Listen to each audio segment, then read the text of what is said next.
It was a bad day for the markets. India lost over 9 lakh crore rupees in just one day. तो डर लगना तो लाजमी है। It will be a very hard fought battle. नमस्कार। उम्मीद है आप दर्शकों का पैसा शेयर बाजार में नहीं डूबा होगा। शेयर बाजार उतार और चढ़ाव का खेल या जुआ है। शुक्रवार को भी शेयर बाजार में भारी गिरावट देखी गई और 8 लाख करोड़ से ज़्यादा रुपए को महाकुंभ में स्नान करने के लिए छोड़ दिया गया। शेयर बाजार में गिरावट पिछले 5 महीने से चल रहा है और 1996 के बाद शेयर बाजार में ये सबसे लंबा चलने वाला गिरावट का दौर है। निफ्टी शुक्रवार को भड़बड़ा के 420 पॉइंट नीचे आया और 22,124 पर बंद हुआ। वहीं बॉम्बे स्टॉक एक्सचेंज 1414 पॉइंट नीचे आया और 73,198 पर बंद हुआ। मगर क्या ये गिरावट अचानक से हुआ है? इसका जवाब है बिल्कुल भी नहीं। हम आज उन्हीं कारणों को जानेंगे जो शेयर मार्केट में उथल पुथल लाने के लिए जिम्मेवार है। डोनाल्ड ट्रंप जब अपने राष्ट्रपति बनने के लिए चुनाव प्रचार कर रहे थे, तब से वो दूसरे देशों पर टैरिफ लगाने की बात कर रहे थे। जानकारों ने ट्रंप के किए हुए उस समय की बातों को बहुत गंभीरता से नहीं लिया था और उसके पीछे 2 मुख्य वजह थी। एक तो ये साफ नहीं था कि राष्ट्रपति कौन बनेगा और दूसरा ये कि टैरिफ को हटाना या लगाना कोई आसान खेल नहीं है। टैरिफ को लगाने वाले देश के अलावा दूसरे देशों की भी आर्थिक हालत पर गहरा असर पड़ता है। मगर जनवरी 2025 में राष्ट्रपति की कुर्सी संभालने के बाद डोनाल्ड ट्रंप ने टैरिफ लगाने का ऐलान कर दिया। उसके तुरंत बाद प्रधानमंत्री मोदी ट्रंप से मिलने अमेरिका गए। हालांकि मोदी अपने प्रिय दोस्त से मिलकर भी टैरिफ को दरकिनार नहीं कर पाए और उल्टे ट्रंप ने ही साझा प्रेस कॉन्फ्रेंस में यह साफ कर दिया कि वो भारत पर टैरिफ लगाने के लिए तैयार है।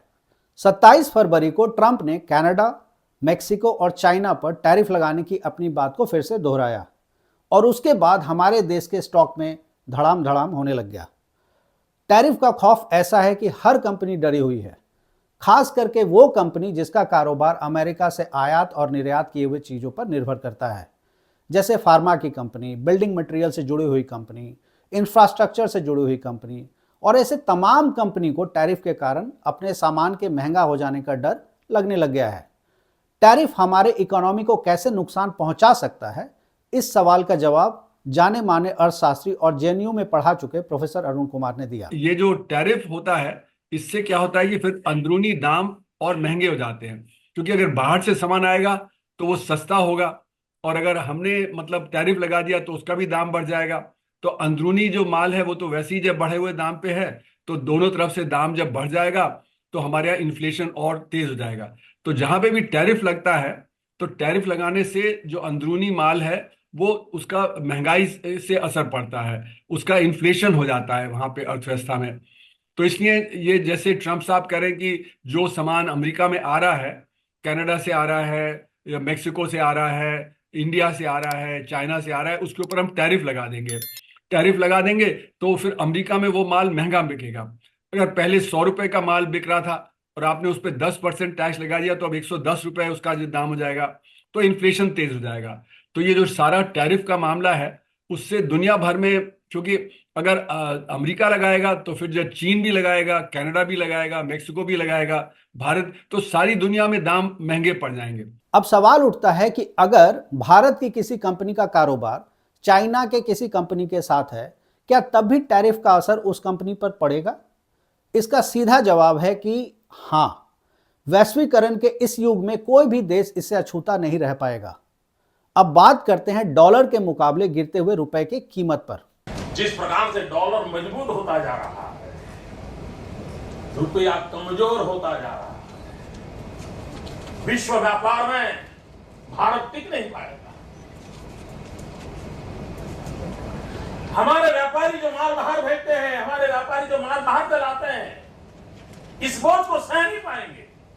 इवन भारत सरकार जो चीजें लाती है, भेजती है, उसको सहना मुश्किल हो जाएगा। और दिल्ली की सरकार जवाब नहीं दे रही है कि नेपाल का रुपया कोई प्रॉब्लम नहीं है, बांग्लादेश की करेंसी को कोई प्रॉब्लम नहीं है, पाकिस्तान की करेंसी को कोई प्रॉब्लम नहीं है, श्रीलंका की करेंसी को कोई प्रॉब्लम नहीं है। हमारे अड़ोस पड़ोस में छोटे देशों को भी डॉलर के मुकाबले में कोई नुकसान नहीं हो रहा है। देश जानना चाहता है प्रधानमंत्री ऐसा क्या कारण है कि आज अकेला हिंदुस्तान का रुपया डॉलर के मुकाबले गिरता ही चला गया और क्यों चला गया?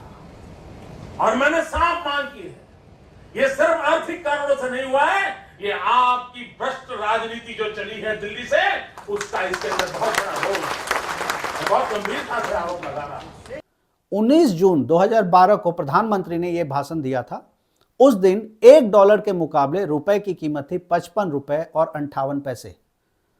26 मई 2014 यानी जिस दिन नरेंद्र मोदी ने भारत के प्रधानमंत्री पद की शपथ ली थी, उस दिन $1 के मुकाबले रुपए की कीमत थी 58 रुपए 66 पैसे। यानी अगर कोई बच्चा अमेरिका में पढ़ता होगा तो उसे $1000 भेजने के लिए उसके परिवार को 58,660 रुपए खर्च करने होते। और 27 फरवरी 2025 को $1 की कीमत थी 87 रुपए और 32 पैसे। और अगर किसी को $1000 अमेरिका भेजना हो तो उसे 87,320 रुपए खर्च करने होंगे। मतलब 11 साल में $1000 लेने के लिए करीब 30,000 रुपए ज्यादा देने होंगे। अब ये मोदी जी तय कर लें कि उन्हीं के दिए अपने भाषण के हिसाब से उनकी सरकार में कितना भ्रष्टाचार है। उम्मीद लगाता हूं कि वो जो भाषण दे रहे थे वो जुमला नहीं था और गंभीरता से बोल रहे थे। जब अमेरिका के फेडरल रिजर्व द्वारा ब्याज दरों में कटौती की खबरें आने लगी, तब पहले से ही अलग अलग कारणों से परेशान FII ने अपना पैसा भारत के स्टॉक मार्केट से निकालने का रास्ता चुना। और वो पैसा वो उन जगहों पर लगाना ज़्यादा बेहतर समझते हैं जहां उन्हें ज़्यादा मुनाफा मिले या जहां पैसा ज़्यादा सुरक्षित रहे। ऐसा नहीं है कि भारत में उनका पैसा सुरक्षित नहीं है, मगर टैरिफ के कारणों से FII को अपने मुनाफे की फिक्र हो रही थी, जो बहुत वाजिब है। और FII के ज़्यादा पैसे निकालने के पीछे ये एक बड़ा कारण है। टैरिफ के कारण रुपए, डॉलर और FII के बीच के संबंधों को समझने के लिए मैंने प्रोफेसर अरुण कुमार से बात की। और बाकी देशों पे उन पे भी इन्फ्लेशन तेज हो जाएगा, क्योंकि जब वो लोग भी जो टैरिफ लगाएंगे और जो माल भारत आएगा हम भी टैरिफ लगाएंगे तो हमारे यहाँ भी इन्फ्लेशन तेज होगा। तो इस सब से हो क्या गया है कि अनिश्चितता का दौर बन गया है। जब अनिश्चितता का दौर बनता है तो अनिश्चितता के दौर में क्या होता है कि जो लोग फिर गोल्ड की तरफ जाते हैं और डॉलर की तरफ जाते हैं। तो अमेरिका ने, हालांकि शुरुआत अमेरिका से हो रही है, लेकिन डॉलर स्ट्रेंथन हो जाएगा और बाकी करेंसी कमजोर पड़ जाएंगी। तो अभी हमने देखा कि डॉलर जो स्ट्रेंथन हो गया है और रुपया कमजोर होता चला जा रहा है। अब जब रुपया कमजोर होगा तो जिन्होंने यहाँ पे इंडिया में इन्वेस्टमेंट किया हुआ है उनको लगेगा कि हमारा तो रिटर्न नेगेटिव हो जाएगा, क्योंकि जितना जितना डेप्रिसिएशन होगा तो जब उसको जो रुपए को बेचेंगे, डॉलर खरीदेंगे तो उतना उनको नुकसान होगा। तो इसलिए पहले से ही वो देश से कैपिटल निकालना शुरू कर देंगे। तो पोर्टफोलियो इन्वेस्टमेंट जो स्टॉक मार्केट में आया था वो वापस जा रहा है। तो ये अनिश्चितता के दौर से जैसे ही जो अनाउंस हुआ कि ट्रंप साहब आएंगे और वो टैरिफ लगाएंगे, तो तब से जो इंडिया का स्टॉक मार्केट गिरावट पे है। तो स्टॉक मार्केट के गिरावट से चलते हुए यहाँ पे भी इन्वेस्टमेंट क्लाइमेट और बिगड़ जाता है। तो एक तो अनिश्चितता है और दूसरा स्टॉक मार्केट में यह है। फिर तीसरी चीज इससे क्या है कि जब पोर्टफोलियो इन्वेस्टमेंट बाहर जा रहा है तो फॉरेन एक्सचेंज के रिजर्व्स गिरने लगते हैं, क्योंकि लोग यहाँ बेच के डॉलर लेके और वो बाहर निकालेंगे, तो उससे फिर रुपया और भी गिरावट पे आ जाएगा। तो रुपए में फिर गिरावट और होगी तो फिर और ज्यादा इन्फ्लेशन तेज होगा, क्योंकि जितना भी माल हम बाहर से खरीदेंगे उसका जो दाम और बढ़ जाएगा रुपए में। तो ये एक तरह से विशेष साइकिल है जिसमें कि इन्फ्लेशन भी तेज होगा और जो सप्लाई बॉटलनेक के चलते हुए उत्पादन पे भी असर पड़ेगा। और जब इन्फ्लेशन तेज होगा तो जो हमारे असंगठित क्षेत्र हमारे देश में, उसकी आमदनी तो बढ़ती नहीं इन्फ्लेशन के हिसाब से, तो उसकी परचेजिंग पावर कम हो जाएगी। अब बात करते हैं FII यानी फॉरेन इंस्टीट्यूशनल इन्वेस्टर्स के भारतीय शेयर मार्केट से अपने पैसे निकालने की। पहले समझते हैं कि आखिर ये FII क्या है और हमारे यहाँ क्यों निवेश करते हैं। जिस तरह से हमारे यहाँ LIC है या पेंशन फंड है, वैसे ही दूसरे देशों में भी इंश्योरेंस कंपनी है या पेंशन फंड है या म्यूचुअल फंड का पैसा है, जो वहाँ की कंपनी या सरकार हमारे यहाँ निवेश करती है और उन्हें ही FII कहा जाता है। हमारा देश शेयर मार्केट में आम लोगों की भागीदारी के हिसाब से बहुत नया है और जनसंख्या में बहुत ज़्यादा, इसलिए हमारे यहाँ का मार्केट बहुत बड़ा है। कोई भी कंपनी जब हमारे यहाँ थोड़ा सा भी अच्छा करती है तो उसके शेयर में उछाल बहुत जल्दी और बहुत ज़्यादा आता है। और विदेशी निवेशकों के भारत में निवेश करने का ये एक बड़ा कारण है। एफआईआई जब भारतीय शेयर को खरीदते हैं तो उन्हें कम डॉलर में ज़्यादा शेयर मिल जाता है, और जब शेयर के दाम बहुत ज़्यादा बढ़ते हैं तो उन्हें ज़्यादा मुनाफा होता है। इस तरह का बेतहाशा मुनाफा उन्हें शायद ही किसी और देश में मिलता है। मगर हाल के दिनों में भारतीय शेयर के दामों में बहुत ज़्यादा बढ़ोतरी देखने को मिली है, और उसकी तुलना में मुनाफा कम। तो जितना मुनाफा पहले मिला करता था उसकी तुलना में अब काफ़ी कम हो गया है। और जब ट्रंप ने टैरिफ के ऊपर जोर देना शुरू किया तब मुनाफे की अनिश्चितता और बढ़ गई, जिसके कारण एफआईआई ने अपना पैसा भारतीय शेयर बाजार से 5 महीने पहले से ही निकालना शुरू कर दिया था। और जब 27 फरवरी को डोनाल्ड ट्रंप ने फिर से कनाडा, मेक्सिको और चाइना पर टैरिफ की बात की तो एफआईआई ने अपना पैसा एक झटके में निकाल लिया। और फिर हमारे बाजार का क्या हाल हुआ है वो सब आपके सामने है। अब बात करते हैं चाइना वाले एंगल की, जिस पर हमारी मीडिया और एक्सपर्ट का ध्यान नहीं जा रहा है। आने वाला कुछ साल व्यवसाय के नज़र से एआई यानी आर्टिफिशियल इंटेलिजेंस का साल होने वाला है। अब एआई का इस्तेमाल अच्छे नियत से होगा या नहीं ये बहस का मुद्दा है, और इसे आने वाला समय तय करेगा। एआई की दुनिया में अमेरिका के चैट जीपीटी के वर्चस्व को चुनौती देते हुए चाइना ने जनवरी 2025 में डीप सीक R1 को दुनिया के सामने ला के खड़ा कर दिया। डीप सीक को चैट जीपीटी के मुकाबले ज़्यादा बेहतर बताया जाता है।